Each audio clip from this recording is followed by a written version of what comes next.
Mutiara Hikmah Official, menyingkap hikmah di balik sunnah.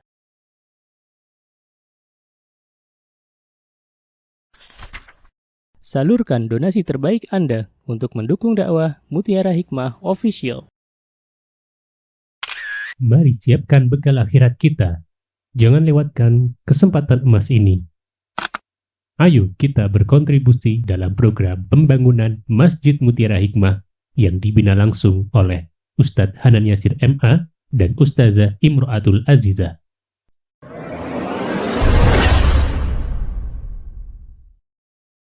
Ibu-ibu yang saya cintai karena Allah. Ya, hari ini insya Allah kita sama-sama belajar. Ya, jadi judulnya lagi sama-sama belajar. Belajar tentang kisah ibunda para ulama. Sudah lihat di flyer? Apa judulnya? Potret ibunda para ulama, begitu ya? Di flyer ya. Baiklah, kita akan belajar ya. Bismillah, nasta'inu billah. Kenapa? Pertama, kenapa kita harus belajar tentang potret ibunda para ulama? Begini, kita tahu bahwa ulama-ulama yang telah berkhidmat selama ini untuk kaum muslimin itu pasti punya ibu. Ya, sepakat? Ya, masa ada di dunia ya kecuali Nabi Isa alaihissalam juga punya ibu ya. Ya tidak ada di dunia orang ya. Kecuali Hawa ya dan Adam ya. Kecuali mereka berdua. Tidak ada di dunia ini ya hamba Allah yang tidak punya ibu, semuanya punya. Ya kecuali tadi Nabi Adam alaihissalam dan istri beliau. Ya. Jadi para ulama ini punya ibu, masya Allah. Dan di dalam agama kita ibu-ibu, yang namanya ibu itu madrasatul ula. Yang namanya ibu itu sekolah pertama. Bagi siapa? Bagi anak-anaknya. Masya Allah. Dan seorang ibu, masya Allah, jika ibu ini baik, jika ibu ini memiliki ilmu, jika ibu ini dekat dengan Allah Subhanahu wa Ta'ala, maka kesalihaannya ya, kebaikan dari ibu ini akan Allah Subhanahu wa Ta'ala berikan dampaknya kepada anak keturunannya. Jadi ketika orang tua itu salih, orang tua itu saleh, orang tua itu baik, dekat dengan Allah, maka tidak sebatas Allah berikan kepada orang tua itu kebahagiaan, tidak. Tapi Allah berikan rizki kepada anak keturunannya untuk Allah salihkan. Gitulah. Kenapa? Karena Allah menginginkan orang tua ini diberikan kebahagiaan selanjutnya, bukan hanya di dunia. Tapi Allah menginginkan orang tua ini beserta anak keturunannya memasuki surganya Allah Subhanahu wa Ta'ala. Jadi nanti kita masuk surga nggak sendiri-sendiri. Kita masuk surga rombongan. Ya, orang tua yang baik, orang tua yang saleh akan membawa anak cucunya. Ya, barusan saya sampai Ustazah Fatihah. Tadi saya sampai di sini jam berapa ya Ustazah? Tadi yang mengantar saya siapa ya? 8:30 ya Ustazah? Sampai sini ya? Iya, saya sampai sini duluan ya ibu-ibu ya? 8:30 udah duluan ya, alhamdulillah. Saya tadi ngobrol dengan beliau karena saya baru pertama kali ada di sini. Saya tanya ya, ini pondok pesantren apa? Al Ihsan. Punya siapa? Punya Ustadz Ihsan, katanya gitu. Masya Allah. Jadi katanya beliau dulu yang mendirikan neneknya. Masya Allah, nenek beliau masih ada, nenek Ustadz Ihsan? Hah? Saya tanya aja Ustazah Fatihah, ini ada yang bilang ada yang bilang udah meninggal, gimana? Neneknya Ustadz Ihsan yang membangun pondok ini masih ada? Udah meninggal. Nih lihat nih ya ibu-ibu ya. Bayangkan, saya doakan dulu, rahimahallahu ta'ala rahmatan wasi'atan, Allahumma ighfir laha warhamha wa'afiha wa'afu anha wa akrim nuzulaha wa wasi' madkhalaha waj'al qabraha rawdah min rawdatil jannah. Ya. Neneknya Ustadz Ihsan, ya beliau masya Allah ya membangun pondok pesantren ini. Ya, dulu, ya kan? Dan beliau mendidik anak-anaknya. Kan awalnya sebelum ada cucu ada anak dulu. Ya, mendidik anak-anaknya dengan pendidikan yang baik. Dengan pendidikan agama yang bagus ya. Maka masya Allah ya, akhirnya pondok pesantren ini dilanjutkan oleh generasi setelahnya, yaitu oleh cucunya beliau. Masya Allah, masya Allah. Dan beliau, neneknya Ustadz Ihsan ini, neneknya atau ibunya sih? Oh, neneknya Ustadz Ihsan walaupun sudah meninggal dunia, beliau mendapatkan pahala aliran jariyah. Masya Allah. Ini masjid kalau beliau neneknya Ustadz Ihsan yang mewakafkan, ibu-ibu yang mewakafkan masjid ini, tanahnya misalnya, ya beliau sudah meninggal dunia, sudah tidak lagi bisa salat, sudah tidak bisa lagi sedekah, sudah tidak bisa lagi saum, puasa. Tapi Masya Allah setiap masjid ini dipakai kajian, dipakai untuk salat, aliran pahala sampai kepada beliau. Ya Masya Allah. Jadi yang harus kita pikirkan tuh begitu. Kalau kita mendidik anak-anak kita dengan pendidikan yang baik, maka niatkan, ya Allah ini jariah saya. Ibu-ibu mengajarkan Al-Fatihah kepada anak-anak. Sebelum Al-Fatihah mengajarkan huruf hijaiyah. Alif, ba, ta, sa, gitu kan ibu-ibu? Ya, anaknya laki-laki, apa ini bang? Ba ya, oke. Apa ini ta? Ibunya, ba bang, ini ba. Oke. Apa nak? Sambil muter-muter, nak. Ini ba gitu, sampai ibunya kadang gemes gitu kan, begitu kan? Iya nggak sih, kalau anak perempuan sih Masya Allah. Anak perempuan, ini apa nak? Ba. Ya, nanti kita tanya lagi, ini apa? Ba. Gitu kan anak perempuan. Ya karena Alhamdulillah Allah karuniai saya anak perempuan laki-laki. Jadi paham. Ya bagaimana anak laki-laki, bagaimana anak perempuan. Ya, anak laki-laki, ayo ikutin Umi ya. Wal mursalati urfa, fal 'asifati 'asfa. Apa tadi? Wal mursalati urfa wan nasyirati lu. Kafal sifatnya enggak. Ulangi lagi kan gitu ibu. Ya. Sampai kadang kita, ya Allah, ini anak Masya Allah. Allah yahdik ya. Jadi anak sekarang pengen ikut jejaknya ibunya ulama Yaman gitu. Kalau putra kami, ya Masya Allah, yang masih usia 8 tahun itu macam-macam, mesti anak bilang Allah yahdik gitu. Sampai neneknya jidahnya, kalau cucunya macam-macam Allah yahdik ya. Sampai akhirnya kalau dia melihat kakaknya macam-macam nih anak, ya dia bilang ke kakaknya Allah yahdik. Jadi satu rumah itu Allah yahdik semua ya. Alhamdulillah, Masya Allah. Alhamdulillah ibunya gak macam-macam. Kalau ibunya macam-macam dibilang juga Allah yahdik gitu ya. Tapi kita ndak usah ini ya, ndak usah baper gitu ya. Kalau ada orang teman kita bilang Allah yahdik, terus kita baper, ya Allah, kok anak didoain Allah yahdik loh, nggak apa-apa. Itu kan artinya semoga Allah beri petunjuk kepadamu. Amin, amin ya. Ya Masya Allah. Jadi begitu ibu-ibu, kita itu niatkan untuk jariah. Ibu-ibu ajarin alif, ba, ta, sa. Ya. Ini apa nak? Ini air. Air untuk apa nak? Untuk minum. Dari siapa? Dari Allah. Ajarkan dulu tauhid. Kenapa? Karena seorang ibu itu adalah madrasah pertama. Jadi mengajari Al-Quran, mengajari tauhid, terutama tauhid itu adalah tugas kita sebagai seorang ibu. Sebelum anak-anak kita titipkan kepada orang lain, sebelum anak-anak kita sekolahkan, ajarkan dulu tauhid ibu-ibu.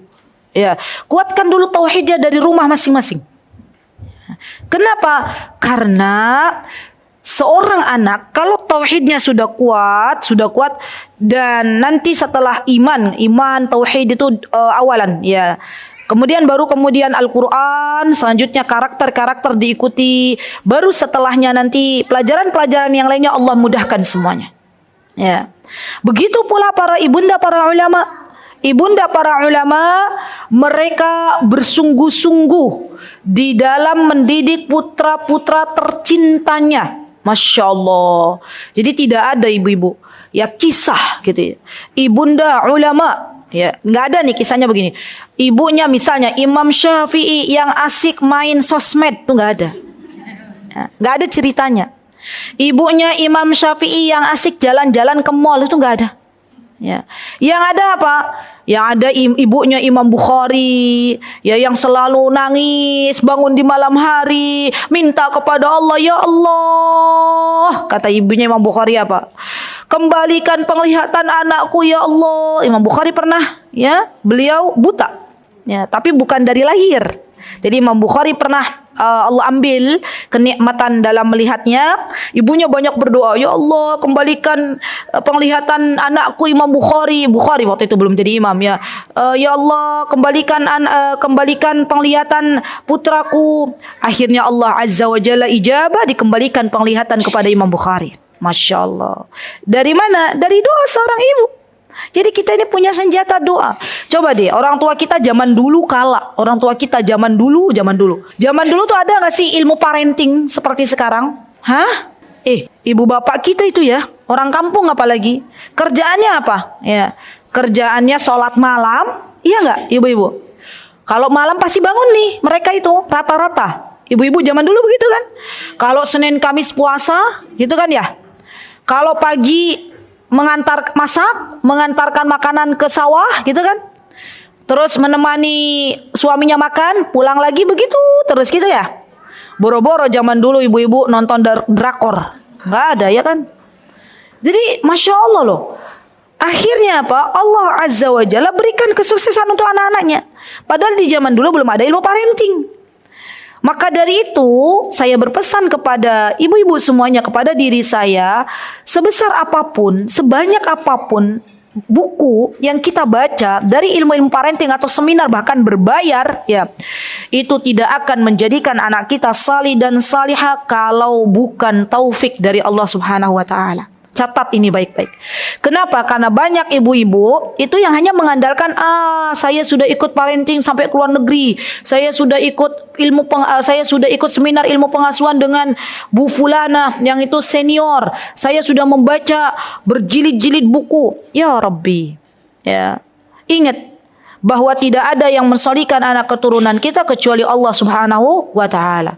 Maka langitkan doa-doa kita. Ya, minta sama Allah.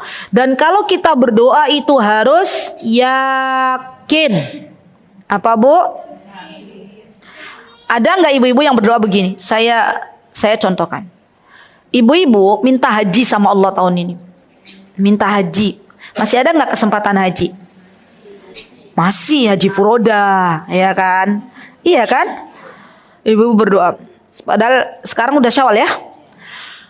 Ya Allah, Engkau Zat yang Maha Baik, Ar-Razzaq, Al-Ghani. Udah, Masya Allah tuh udah bagus tuh. Ya udah disebut-sebut nama-nama Allah yang indah-indah. Ar-Razzaq, Al-Ghani. Ya Allah, Engkau Zat yang Maha Kaya, Engkau Zat yang Maha memberikan rizki. Ya Allah, berikanlah kepada kami, saya dan suami untuk haji tahun ini. Dah, titik. Apakah titik sampai di situ?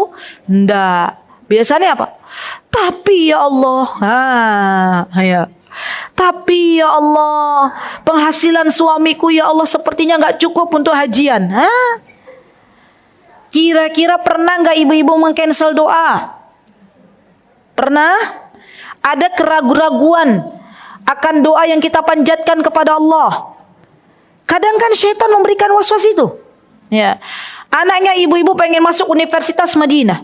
Universitas Madinah yang ada di Madinah, di kota Madinah. Ya, ibu-ibu berdoa, ya Allah, semoga Engkau masukkan anak-anak kami masuk ke Universitas Madinah. Tapi ya Allah, nah jangan ada tapi. Ya.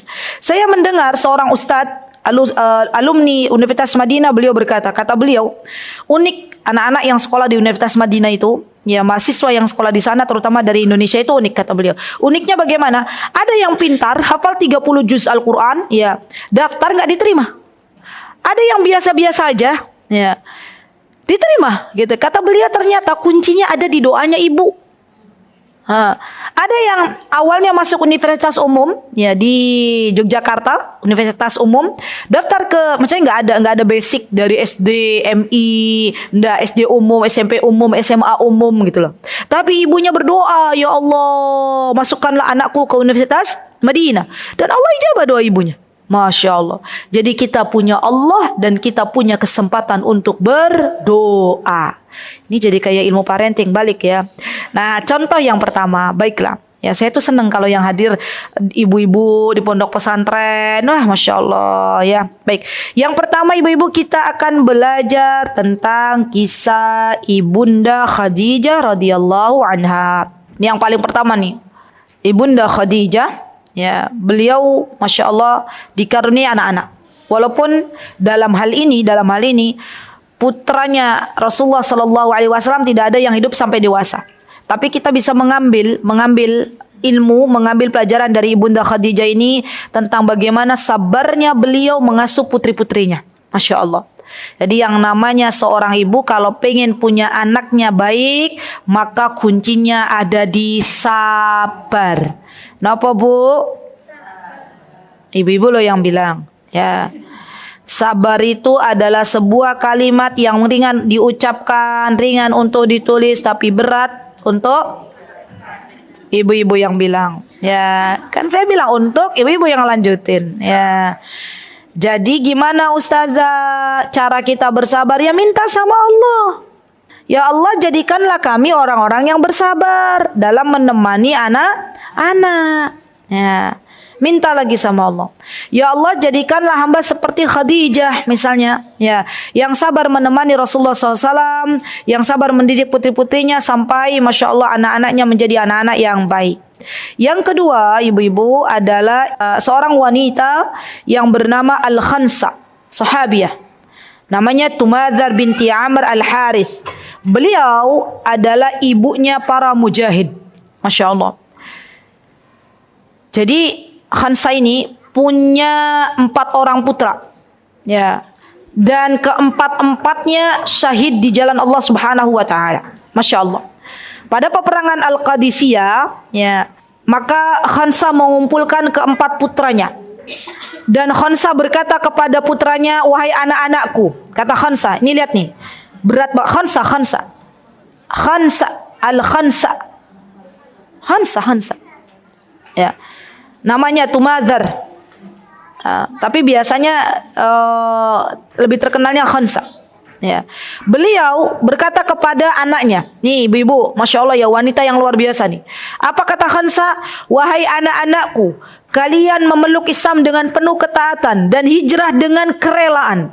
Maka kata ibunya, "Demi Allah yang tidak ada sesembahan yang hak kecuali Allah, sungguh kalian terlahir dari ibu yang sama." Kata beliau, "Aku tidak pernah mengkhianati ayah kalian.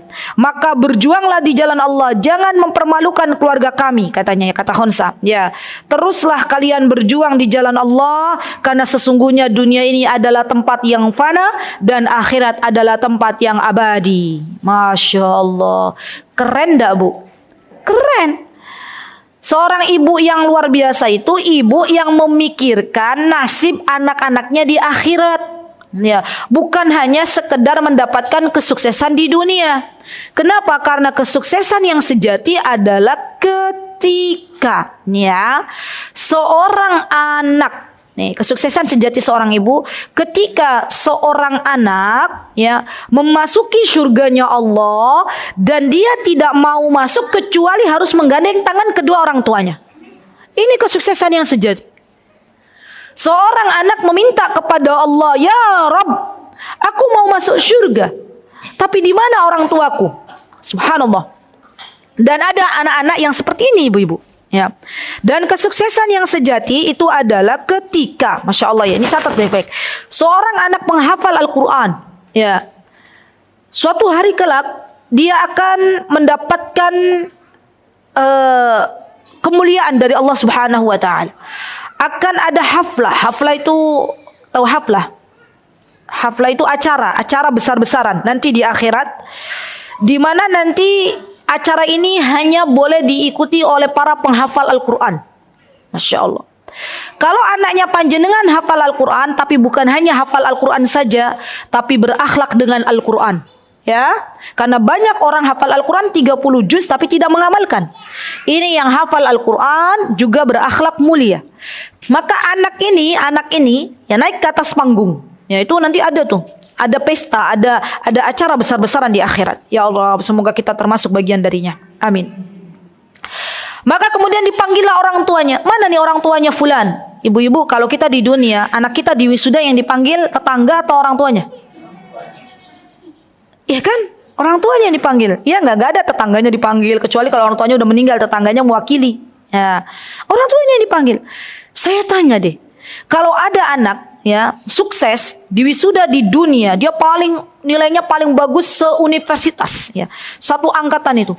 Terus orang tuanya dipanggil, kira-kira bagaimana tuh perasaan orang tuanya? Wah, bangganya luar biasa. Ya, ini anakku ini, gitu kan? Itu untuk urusan dunia. Bagaimana nanti urusan akhirat? Ya, kata Allah Subhanahu wa taala ini ada, Masya Allah, fulan bacaan Al-Qur'annya bagus, Masya Allah. Dia akan mengikuti acara di wisuda, Masya Allah. Mana orang tuanya? Masya Allah, orang tuanya datang, Masya Allah, diberikannya mahkota oleh anaknya. Masya Allah. Ini kesuksesan sesungguhnya, ibu-ibu. Ya, jadi zaman dulu kala, Masya Allah, para sahabiah itu mendidik anak-anaknya untuk menjadi seorang mujahid, seorang yang berjihad di jalan Allah. Kenapa? Karena orang yang berjihad di jalan Allah Subhanahu wa taala dan meninggal dunia dalam keadaan sedang berperang di jalan Allah Subhanahu wa taala, maka dia berhak membawa keluarganya masuk surga. Akan memberikan syafaat di akhirat nanti. Masya Allah. Jadi Masya Allah ya, semangatnya tuh untuk akhirat gitu loh. Masya Allah. Nah ini Al-Khansa. Ya Masya Allah. Yang ketiga, ibunya Sufyan Ats-Tsauri. Ibunya Sufyan Ats-Tsauri. Sufyan Ats-Tsauri itu dari kalangan tabi'ut tabi'in. Ibunya Sufyan Ats-Tsauri ini adalah seorang yang tahu bagaimana potensi anak beliau dan kelebihan yang Allah berikan kepadanya. Jadi Sufyan Ats-Tsauri ini termasuk salah satu imam yang sangat luar biasa, pandai dalam ilmu faqih beliau, ya. Dan dulu orang tuanya paham kalau Sufyan Ats-Tsauri ini senang belajar, ya, Masya Allah. Maka ketika itu Sufyan Ats-Tsauri bingung, ya, mau belajar atau mau mencari uang, karena tentunya yang namanya belajar itu juga harus ada bekal, ya enggak ibu-ibu? Kan kata Imam Syafi'i pernah berkata, ala la tanalul ilmi illa bisittatin saumbika an tafsiliha bibayanin dzakain wa hirsi wastibarin wa bulghatin dzakain wa hirsi wastibarin wa bulghatin wa irsyadi ustadin wa tuli zamanin. Gitu kan? Ada yang hafal ini? Ini dulu saya hafal ketika saya belajar di pondok pesantren nih. Masya Allah. Karena waktu itu saya menghafalnya waktu masih kecil ya. Jadi Masya Allah, Allah lekatkan. Tapi biasanya hafalan yang kita hafal di waktu besar, hari ini kita nyetor, besok wallahu ta'ala alam. Gitu gak sih ibu-ibu? Ya. Ustazah, kemarin tuh saya mungkin loh Ustazah bisa menghafal surat apa ibu-ibu? An-Naba. Ya. Giliran saya nyetor, ya blank semua. Saya tanya, ibu kapan menghafalnya? Kemarin. Usia ibu berapa? 47 ya, pantas sudah. Ya. Tapi jangan berputus asa. Ya. Jadi kalau yang sudah tua menghafal tuh 40 kali minimal tuh diulang. 40 kali. Tapi kan kita nggak sabar kadang. Ya, baru 10 kali udahlah gitu kan. Udah hafal. Kita nggak tahu diri, kita udah tua, Bu. Ya, maka dari itu anak-anak yang menghafal Al-Quran, anak-anak yang menghafal hadis itu tajam loh ingatannya, Masya Allah. Ya, jadi anak-anak kita yang masih kecil itu eman kalau masih kecil menghafalkan sesuatu yang tidak bermanfaat. Ya, kenapa? Karena nanti ingatannya kuat, Masya Allah. Ingat ibu-ibu, jangankan masih anak-anak kita waktu dulu SD, ingat enggak? Kita kan disuruh menghafalkan tuh plat nomor. Disuruh menghafalkan nama-nama menteri. Saya masih ingat tuh, Menteri Penerangan Harmoko. Masih ada nggak orangnya? Iya kan? Tapi kan masih ingat sampai sekarang. Pak Harmokonya masih ada atau enggak? Wallahu ta'ala alam. Tapi kita dulu belajar. Ya. Iya nggak ibu-ibu? Ada yang senasib dengan saya? Kalau dipikir-pikir, ngapain juga kita ngapalin menteri, toh nanti ganti presiden, ganti kabinet. Tapi dulu kan kita menghafal. Ya, semua dihafal. Jadi beruntunglah, berbahagialah bagi anak-anak sekarang, Masya Allah, yang gak ada hafalan begitu-begituan. Ya, dan kita dari dulu kemana saja ya Bu ya? Alhamdulillah ya. Jadi Sufyan Ats-Tsauri ini ibu-ibu, Masya Allah, beliau itu senang menuntut ilmu. Sampai akhirnya ibunya bilang gini ke Sufyan Ats-Tsauri, wahai anakku, kata ibunya, udah kamu fokus saja dia belajar. Udah jangan mikirin biaya. Ibu akan memintal benang. Masya Allah. Ibu yang akan menafkahimu untuk belajar. Ya, tenangkan dirimu. Sudah. Ya, maka busyro, kabar gembira bagi ibu-ibu yang hadir, yang saat ini menjadi tulang punggung bagi keluarganya, yang saat ini menafkahi anak-anaknya yang ada di pondok pesantren, yang sedang belajar. Masya Allah, kabar gembira bagi kalian. Semangatlah dalam mencari nafkah. Karena ada banyak ibu-ibu yang saat ini menjadi tulang punggung keluarga. Ya. Karena apa yang ibu-ibu lakukan hari ini akan Allah balas. Allah tidak tidur. Ya, dibalas di dunia dan di akhirat atas perjuangan ibu-ibu dalam mencari nafkah. Gitu ya. Ada ibu-ibu, saya pernah menemukan seorang ibu yang Masya Allah, beliau cerita ke saya, suaminya sudah meninggal dunia, beliau nggak mau nikah lagi ya. Kata beliau, zaman sekarang ya beliau pengen fokus membesarkan anak-anaknya, beliau berjualan, Masya Allah. Untuk apa? Biar bisa mengirim uang ke anaknya yang ada di pondok. Masya Allah. Saya bilang Masya Allah, semoga Allah merahmatimu, semoga Allah menyayangimu, semoga Allah memuliakan derajatmu. Masya Allah. Ya, mencari nafkah bukan untuk mengayakan dirinya, tapi untuk membiayai anaknya belajar. Masya Allah. Jadi Sufyan Ats-Tsauri ini punya ibu yang luar biasa. Ya, beliau mengatakan, wahai anakku, ya janganlah engkau menyibukkan dirimu untuk mencari uang. Sudah, kamu sibuk untuk belajar, ibu yang cari uang. Dan ibunya Sufyan Ats-Tsauri ini, Masya Allah ya, ibu yang Masya Allah tahu bahwa keberkahan ilmu itu ada dalam ketaatan kepada Allah. Ya, ilmu yang bermanfaat itu adalah ilmu yang menjadikan seseorang semakin dekat dengan Allah. Maka ibunya Sufyan Ats-Tsauri berkata kepada ananda tercintanya, wahai Sufyan, ya ketahuilah, kalau engkau menulis 10 huruf, lihat itu. Dengan 10 huruf yang kamu tulis akan menjadikan engkau semakin dekat dengan Allah, akan semakin takut dengan Allah, atau kau semakin menjauh. Kata ibunya Sufyan Ats-Tsauri, kalau engkau menulis 10 huruf lebih dekat dengan Allah, lebih menjadikanmu takut kepada Allah, maka teruskan engkau dalam menuntut ilmu. Tapi sebaliknya, kalau engkau menulis 10 huruf tidak menjadikanmu lebih dekat dengan Allah, tinggalkan. Karena itu bukan ilmu yang bermanfaat. Masya Allah. Keren apa keren, Bu? Jadi patokannya mana? Kedekatan dengan Allah, bukan lagi nilai akademik. Ya. Kita sekarang mengasuh anak-anak kita, ada nggak yang tanya gini ke anaknya? Jujur ya. Nak, ya, bagaimana kabarmu? Gimana sholatmu, semakin khusyuk atau enggak? Ada nggak kita yang tanya begitu? Jarang kayaknya ya.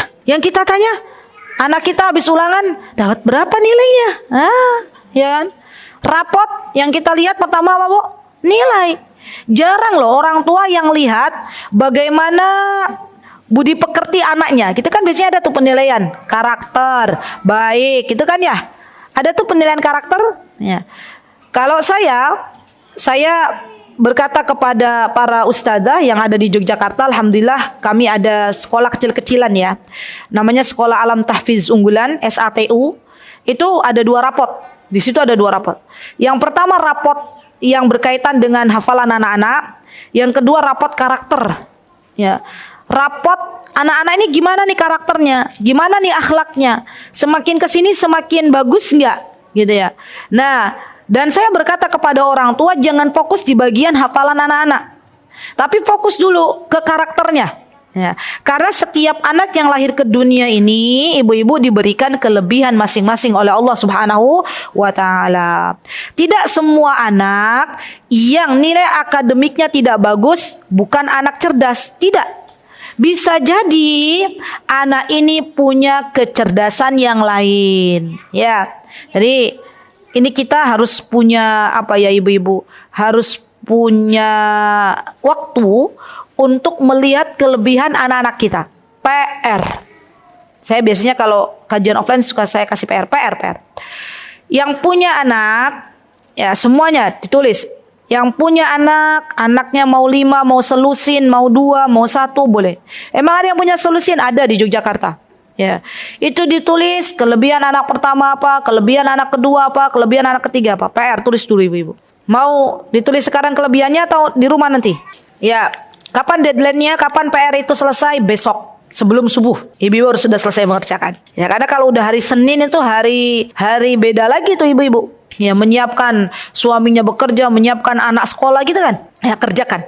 Ya. Anak saya yang pertama, kelebihannya adalah mampu untuk beradaptasi dengan yang lain, pandai bergaul. Itu kan kelebihan. Anak saya yang kedua, kelebihannya walaupun pemalu, biasanya pemalu kan ada orang pemalu. Tapi dia lembut hatinya. Ya kan? Kelebihan anak ketiga apa Bu? Kelebihan anaknya, ya coba saya mau tanya dulu nih ibu di sini yang Bekasi Ibu. Ayo, kelebihannya apa anaknya? Punya anak nggak? Iya, jenengan. Oh ini anaknya. Masya Allah. Hadir loh anak dan ibu. Masya Allah, saya kasih hadiah deh kalau hadir semua ya. Saya tuh bawa stikernya mana? Nah ini dia. Teruslah berdoa. Sini ya. Nah ini karena hadir ibu sama anak. Ya silakan. Namanya siapa putrinya? Aulia. Apa kelebihan dia Aulia? Oh, Masya Allah, pengertian. Allahumma barik. Pengertian ya, Masya Allah, peduli berarti itu. Oh, Masya Allah, peduli dengan ibunya saja atau yang lain juga? Magangnya di mana? Ngajar. Cocok ngajar di TK. Karena yang namanya guru TK itu harus pengertian. Terus alhamdulillah dia kan tadinya di pondok, terus ngajar berarti kan di luar. Dia bisa beradaptasi dengan anak-anak terus sama guru-gurunya kan ada yang Masya Allah, Masya Allah, Masya Allah. Allahumma barik, saya doakan di Aulia, semoga Allah Azza wa Jalla memberikan kesuksesan di dunia dan di akhirat, dan semoga keberadaan di Aulia juga bisa membawa manfaat untuk orang banyak. Amin. Kalau yang peduli, yang pengertian itu pekerjaan yang cocok adalah relawan. Iya kan? Relawan itu kan butuh kepedulian, kepekaan yang sangat tuh.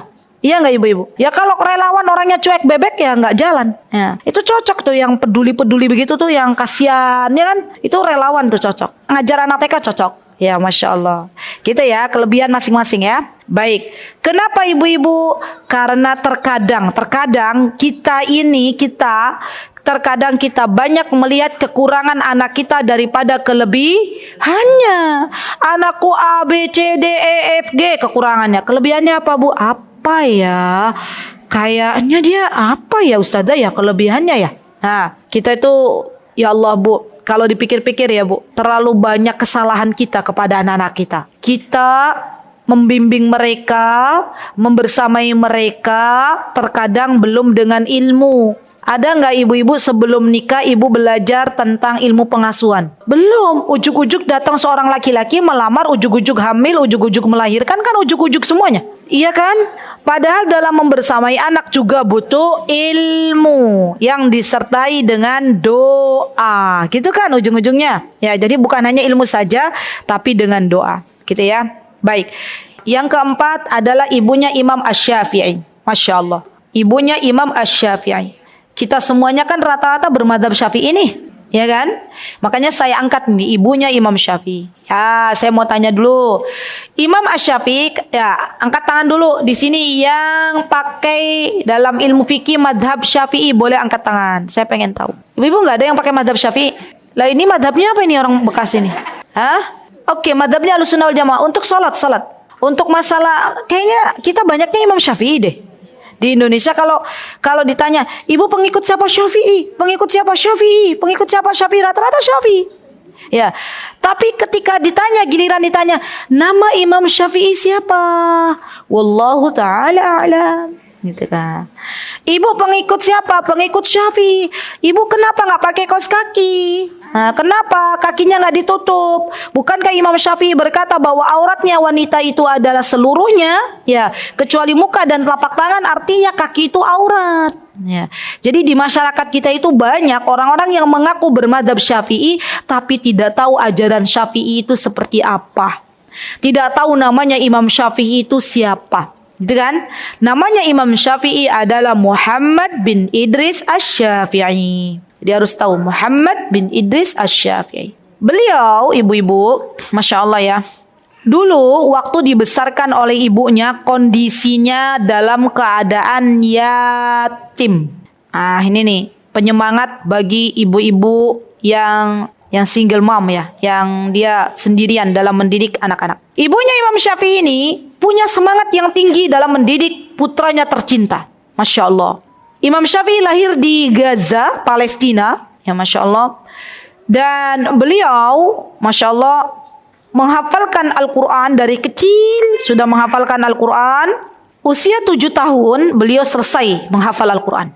Tepat di usia 7 tahun. Masya Allah. Jadi zaman dulu tuh anak-anak usia 7 tahun tuh kelebihan yang Allah berikan bukan hanya nyanyi-nyanyi Bu.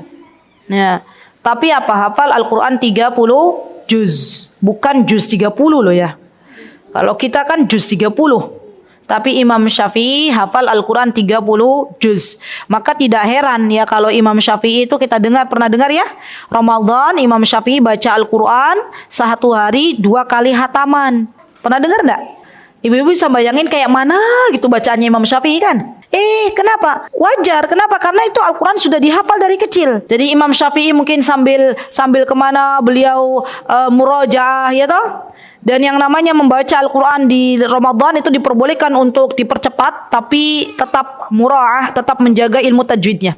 Ya, paham maksudnya ibu-ibu? Jadi kalau kita kan baca innalladzina kafaru gitu kan. Kalau yang sudah hafal ya itu innalladzina kafaru gitu lah, itu dia. Masya Allah, Masya Allah. Dan saya pernah mencoba mendengarkan orang Yaman membaca 5 juz Al-Quran setor muroja itu kurang dari 1 jam. Ya, Masya Allah. Ya, kita yang nyemaknya itu kalau nggak kekejar-kejar, gitu ya. Kita masih di sebelah sini, dia udah balik lagi, Masya Allah. Itu ada. Iya, saya dengar beliau ya dari ibunya, beliau seorang perempuan, Masya Allah. Beliau itu hafal Al-Quran di usia 6 tahun. Jadi ada yang lebih dari Imam Syafi'i, orang Yaman. Ya Masya Allah.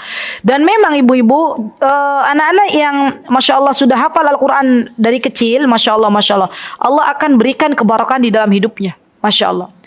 Zaman sekarang masih ada negara yang menjunjung tinggi anak-anaknya hafal Al-Quran di usia dini. Di mana itu? Di mana Bu? Namanya Bu? Mauritania ya? Mauritania ya gitulah, nanti cari aja di Google Mauritania ya. Itu anak-anak kecil di sana ibu-ibu dari kecil. Itu mereka sudah hafal Al-Quran. Ya. Kenapa? Karena di sana ada aturan sebelum anak pertama ini lahir, ibunya yang membacakan Al-Quran. Ibunya yang bacakan, no, bacakan. Waktu hamil sudah dibacakan, no. Lahir, owe, sudah ada dalam memorinya, ya bacaan Al-Quran ibunya waktu hamil, gitu kan? Nah, kemudian setelah itu mereka menulis di sebuah papan, ya metodenya kan begitu, nulis, terus mereka menghafal dengan mengulang-ulang dan Masya Allah, anak-anak sana sudah hafal Quran di waktu kecil. Anak pertama hafal, dia punya tanggung jawab adiknya untuk bisa hafal 30 juz. Dan di sana itu katanya, ya, di sana itu kalau ada satu keluarga yang anaknya belum menghafal Al-Quran kamilan, belum menghafal Al-Quran 30 juz, semuanya itu aib. Ya. Kenapa? Karena menurut mereka itu satu rumah punya anak 4 ya keempat-empatnya harus hafal Quran. Ya Masya Allah. Dan ibu-ibu pengen punya anak hafal Quran di waktu kecil? Pengen. Berdoa kepada Allah. Berjuang.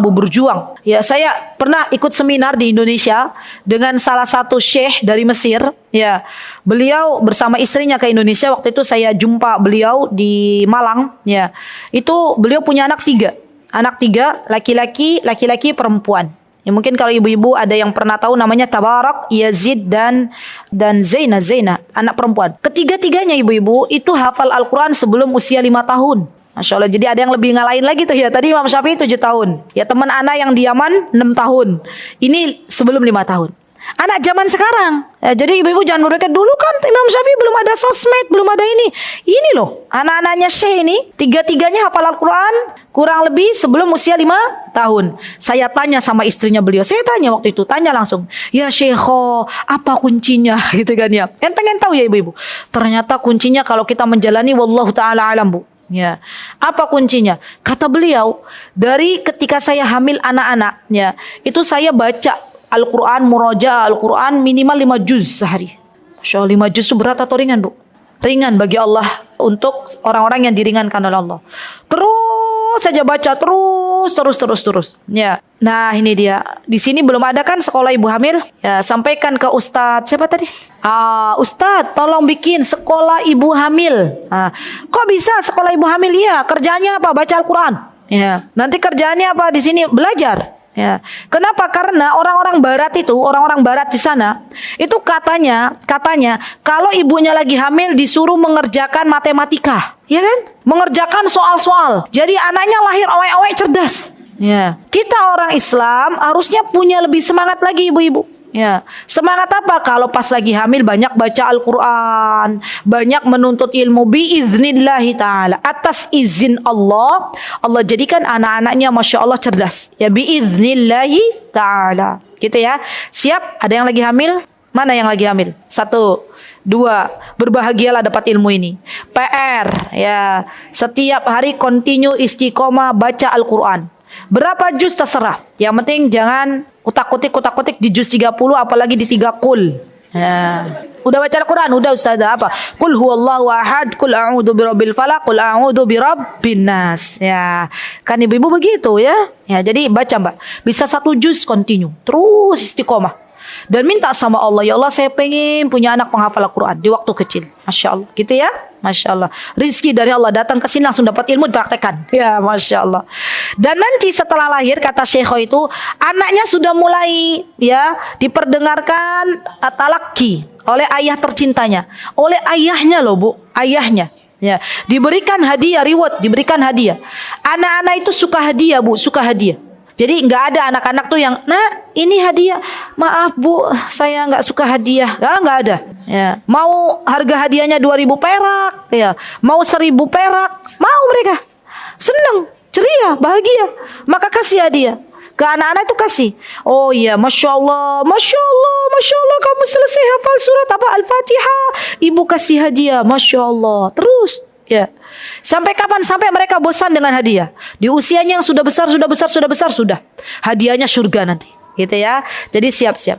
Imam Syafi'i rahimahullah ta'ala, beliau Masya Allah ya, selesai Al-Quran usia 7 tahun. Setelah itu apakah berhenti ibunya Imam Syafi'i untuk mengajarkan Imam Syafi'i? Tidak. Ya, ibunya Imam Syafi'i membawa Imam Syafi'i sebelumnya ya ke kota Mekah. Ke kota Mekah untuk belajar dengan ulama yang berada di kota Mekah. Dan ibunya Imam Syafi'i membawa Imam Syafi'i ke sebuah desa untuk belajar ilmu bahasa Arab yang fushah. Perjuangannya luar biasa ya Bu ya. Maksudnya pindah-pindah. Makanya zaman sekarang itu ada ibu-ibu yang pakai program homeschooling. Ya, itu akan lebih memudahkan anak-anaknya dalam menyusun kurikulum. Bagi kami juga punya anak homeschooling ya. Ketika kami itu praktek kepada anak-anaknya untuk homeschooling ini, jadi kami bisa menyusun kurikulumnya. Misalnya anak-anak kurikulum pertama Al-Quran ya, kurikulum pertama Al-Quran. Kalau ibu-ibu anaknya disekolahkan di sebuah sekolah, di mana di sekolah tersebut ya sudah ada kurikulum bakunya, maka anak-anak dapatnya setengah-setengah. Kenapa? Karena terlalu banyak yang dipelajari ya. Iya nggak ibu-ibu? Semuanya harus bisa. Semuanya harus bisa. Ya, dari mulai IPA, IPS, ya oleh zaman dulu kita ya. Kalau sekarang IPAS gitu kan ya. Pancasila, macam-macam semua dipelajari. Akhirnya apa yang ada setengah. Al-Quran ya 3 juz misalnya, alhamdulillah. Ilmu ini ya setengah, ilmu itu ya setengah. Ya Masya Allah. Jadi dulu ibunya Imam Syafi'i itu keren banget.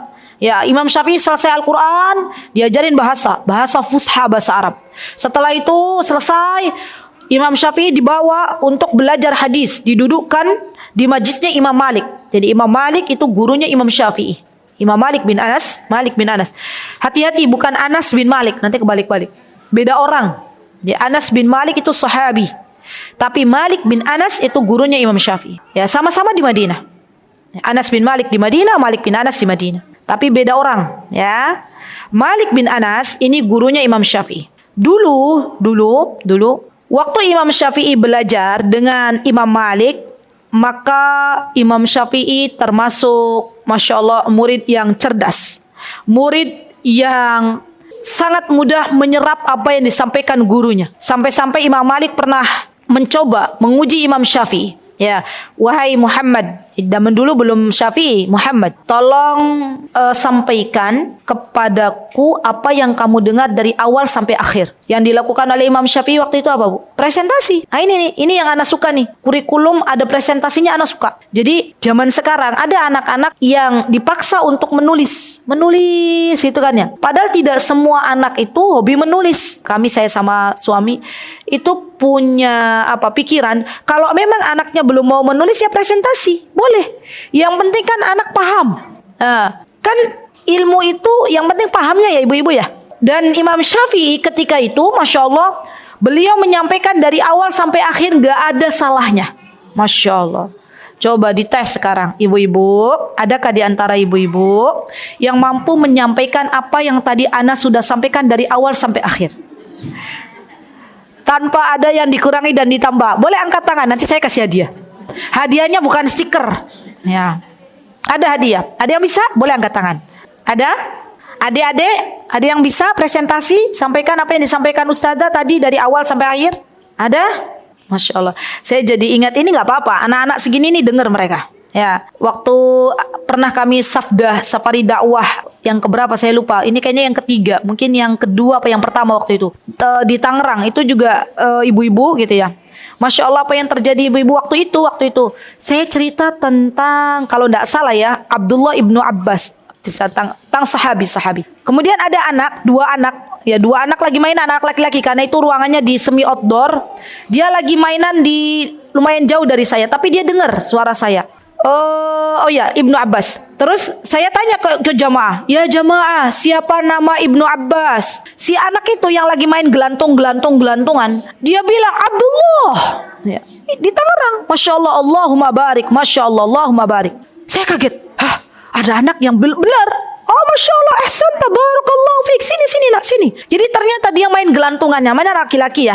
Udah dengar telinganya. Masya Allah. Terus saya tanya lagi waktu itu apa ya, saya lupa. Tanya siapa gitu. Terus adiknya yang kecil, yang laki-laki bisa jawab juga. Mulai deh saya penasaran. Ini dia punya ibu seperti apa ini, ya kan? Mulai penasaran bu. Ini kok masya Allah ya, anaknya yang pertama, yang kedua. Terus saya bilang, ayo bang, apa ya, coba sampaikan di depan. Anak waktu itu bilang itu, sampaikan di depan apa yang diketahui oleh abang Abdullah ibnu Abbas. Terus dia sampaikan, masya Allah, pakai mic. Ya.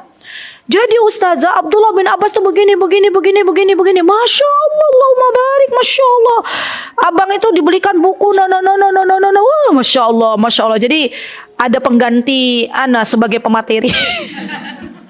Betul. Usia masih SD, masih kecil kok. Ya. Terus sudah selesai acara, Ana penasaran. Ibu mana? Ana bilang, Ustazah mau ketemu sama ibunya kalian berdua. Ya, ibunya dipanggil ya di belakang tuh. Bawa anak kecil lagi ya. Ketemu sama Ana. Kita cerita-cerita, ternyata ibunya adalah seorang dosen zaman dulu kala. Tapi resign untuk ngurusin anak-anaknya homeschooling. Tuh, masya Allah deh. Jadi anak tuh masya Allah, Allahumma barik. Masya Allah, takjub dengan ibu-ibu yang masya Allah ya bisa memberikan banyak ilmu kepada anak-anaknya, resign dari pekerjaan, mendidik anak-anaknya. Masya Allah.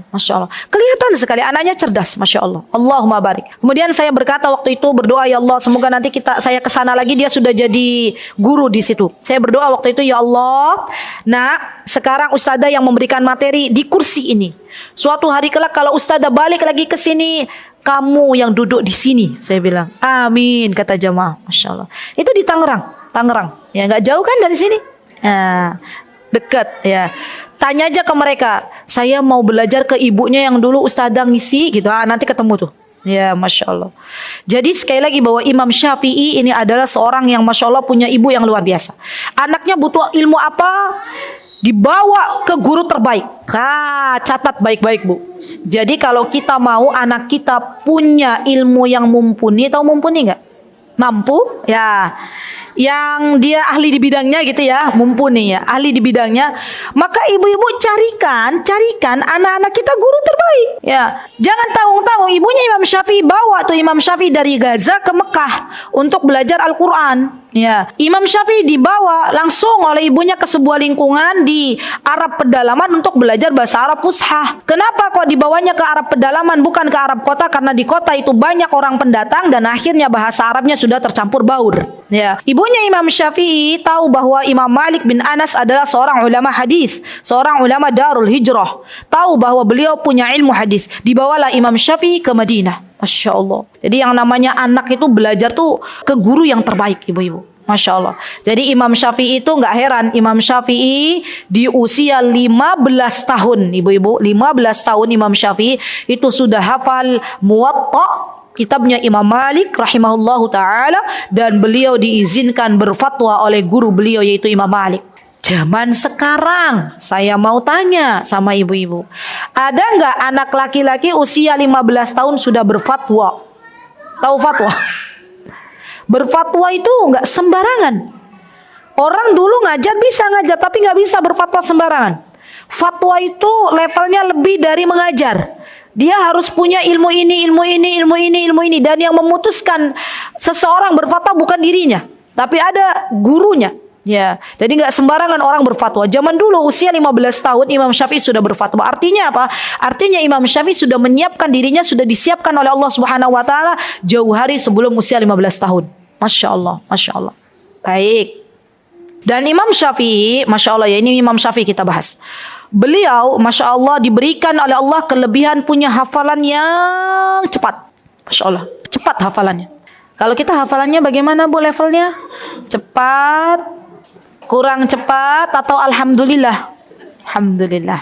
Alhamdulillah. Ya, kita itu alhamdulillah aja terus Bu. Ya, mau apapun ya kita alhamdulillah. Ya. Dan Imam Syafi'i, Masya Allah ya, Imam Syafi'i ini semoga Allah merahmati beliau, yang meluaskan kubur beliau, Masya Allah. Imam Syafi'i ini ibu-ibu, Masya Allah ya, beliau itu paham kalau suatu hari hafalan beliau sedang melemah. Kita paham gak sih kalau suatu hari gitu hafalan kita melemah gitu Bu? Apa nun sewu melemah terus? Wallahu ta'ala alam. Kata Imam Syafi'i, kenapa kok hafalanku melemah gitu kan ya? Terus beliau datang ke gurunya tuh. Terus apa yang dikatakan oleh Imam Syafi'i kepada gurunya? Syakautu ila waqi'in su'a hifdi fa arsyadani ila tarkil ma'asi fa akhbarani bi anna al-ilma nurun wa nurullahi la yuhda li'asid. Ya. Bait ini saya hafalkan juga di waktu saya SMP. Ya, jadi ada sebuah buku tuh, buku apa ya namanya? Jadi kalau perjalanan hijrah saya, kalau ibu-ibu tahu, ya saya berasal dari keluarga Nahdiyin, ya. Jadi nggak langsung owek-owek langsung kenal Sunan, tidak. Ya, alhamdulillah Allah kasih kesempatan dulu nih. Gimana tuh lingkungan Nahdiyin? Ya, alhamdulillah wa syukurillah. Saya dimasukkan oleh kedua orang tua di pondok pesantren tradisional. Ya, alhamdulillah. Ya disyukuri dulu. Alhamdulillah orang tua saya muslim, gitu kan ya Bu ya. Kemudian setelah itu Allah berikan hidayah sunnah. Alhamdulillah. Jadi kita paham betapa mahalnya hidayah. Ya, dan dulu Masya Allah ya, bait-bait yang saya tadi bacakan tuh di waktu saya SMP tuh hafalkan. Ya, alhamdulillah wa syukurillah, ternyata bermanfaat juga ya ketika sekarang mengajar. Ya. Apa yang dikatakan oleh Imam Syafi'i, syakautu ila waqi'in suahib di farsyadani ila tarkil ma'asi. Terakhir ini ya, kata Imam Syafi'i, dan ini buat ibu-ibu semuanya. Imam Syafi'i berkata, aku adukan lambatnya hafalanku kepada Waqi', kepada guruku. Maka guruku menasihatiku untuk meninggalkan maksiat. Farsyadani ila tarkil ma'as. Dan guruku berwasiat, fa akhbarani bi anna al-ilma nurun, ketahuilah bahwa ilmu itu adalah cahaya dan cahaya Allah tidak diberikan kepada orang yang bermaksiat. Jadi kalau kita hafalannya melambat, bisa jadi maksiatnya banyak Bu. Ya, jadi yang menghilangkan hafalan itu diantaranya adalah maksiat. Ya, di Imam Syafi'i itu hati-hati sekali. Ya, kalau ada sesuatu dalam diri beliau, maka beliau berintrospeksi diri. Ya, bukan menyalahkan orang lain. Berdoalah kepada Allah, semoga Allah jadikan kita semuanya seperti ibunda Imam Syafi'i, seperti ibunda Imam Malik, di mana ibunda Imam Malik adalah seorang wanita yang gurunya Imam Syafi'i itu Imam Malik punya ibunya itu mengajarkan kepada Imam Malik dari waktu Imam Malik masih kecil. Ibunya pakaikan baju khusus spesial untuk menuntut ilmu, ya. Dan ibunya Imam Malik mengatakan kepada Imam Malik, wahai Malik, apa kata ibunya? Berangkatlah kepada Rabi'ah. Rabi'ah itu adalah seorang guru yang lebih mengutamakan adab terlebih dahulu sebelum ilmu. Maka kata ibunya Imam Syafi'i, pergilah kamu ke tempat Rabi'ah, belajarlah adab terlebih dahulu sebelum ilmu. Lihat, maka dari itu penting bagi kita untuk meminta kepada Allah. Apa doa kita ibu-ibu? Doa kita adalah, ya Allah, berikanlah untuk anak-anakku guru terbaik, ilmu terbaik, lingkungan terbaik, dan teman-teman terbaik. Itu doanya. Catat baik-baik. Allah kasih Bu, Allah kasih. Ya. Jadi kadang kita itu gini loh, berdoa sama Allah tuh, ya Allah, semoga anakku bisa masuk pesantren A, semoga anakku bisa masuk universitas A, semoga anakku bisa masuk sekolah favorit A. Belum tentu sekolah favorit itu baik di hadapan Allah. Bisa jadi di situ lingkungannya kurang baik walaupun akademiknya bagus. Belum tentu di situ orang-orangnya baik, teman-temannya baik walaupun akademiknya bagus. Maka mulailah berdoa kepada Allah agar Allah mengaruniakan untuk anak-anak kita guru terbaik, teman terbaik, lingkungan terbaik, dan ilmu terbaik. Wallahu ta'ala alam. Itu yang bisa saya sampaikan. Semoga yang sedikit ini bermanfaat.